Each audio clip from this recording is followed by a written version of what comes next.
Assalamualaikum warahmatullahi wabarakatuh. Perkenalkan, nama saya Dava Kinan Habibi dari kelas L4 Indralaya dengan NIM 0701128284291006 yang akan membahas tentang prinsip umum yang berlaku pada kasus semua pada bab 2 buku bahan ajar hukum dagang yang sudah saya ringkas di laptop saya tentunya.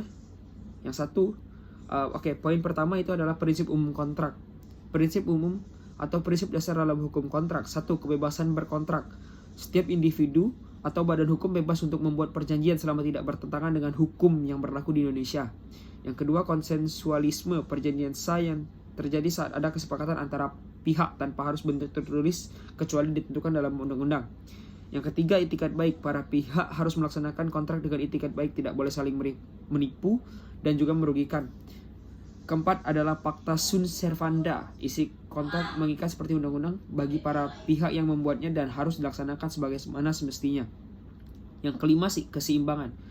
Isi kontrak idealnya mencerminkan keseimbangan hak dan kewajiban agar tidak menimbulkan ketimpangan antar pihak yang kuat dan yang lemah.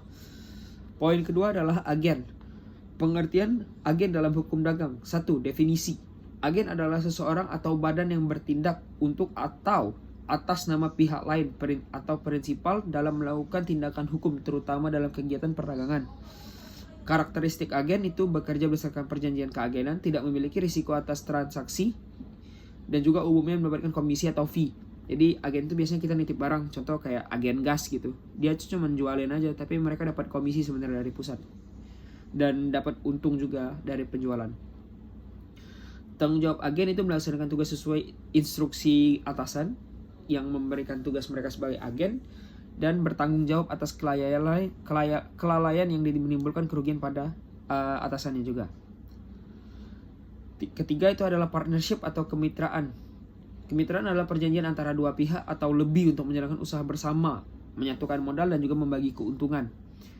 Unsur pentingnya itu adalah adanya kesepakatan, adanya kontribusi modal atau tenaga, adanya tujuan, dan juga ada pembagian keuntungan dan juga resiko yang didapat dari perjanjian dan juga kemitraan ini. Jenis kemitraan itu ada dua, ada firma dan juga ada persekutuan komanditer atau CV. Pembubaran kemitraan satu, ketika tujuannya telah tercapai berakhir jangka waktu, biasanya itu pakai kontrak. Yang ketiga, adanya kehendak salah satu pihak untuk keluar. Jadi misalnya di tengah jalan sudah nggak sejalan atau sudah tidak sevisi, mereka tuh bisa pergi cabut gitu, terus melepas kemitraan atau partnership yang sudah dibuat.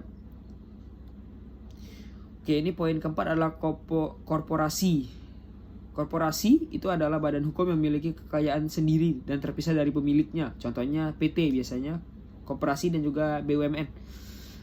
Cirinya itu status badan hukum, pemisahan tanggung jawab, dan pengelolaan melalui organ seperti direksi dan komisaris. Fungsi penjaminannya itu memberikan rasa aman kepada kreditur. Jadi kalau misalnya di PT itu biasanya ada investor atau ada kreditur yang meminjamkan uang untuk berjalannya PT tersebut. Nah, jadi itu memberikan rasa aman karena emang kekayaan dari pemilik dan juga usahanya itu terpisah, nggak digabung gitu. Yang kedua, meningkatkan kepercayaan dalam bisnis transaksi. Dan yang ketiga, sebagai alat mitigasi resiko dalam perjanjian dagang. Jadi PT ini juga biasanya digunakan untuk mengecilkan atau menurunkan resiko dari hukum dagang gitu. Jadi kalau misalnya ada apa-apa, itu tuh enggak sampai uang pribadi yang kesentuh di dalamnya. Jadi kerugiannya cuma kerugian PT, jadi enggak kena ke kekayaan pribadi. Mungkin itu saja yang bisa saya sampaikan. Lebih dan kurang saya mohon maaf. Kepada Allah saya mohon ampun. Saya akhiri, wabillahi taufiq wal hidayah. Wassalamualaikum warahmatullahi wabarakatuh.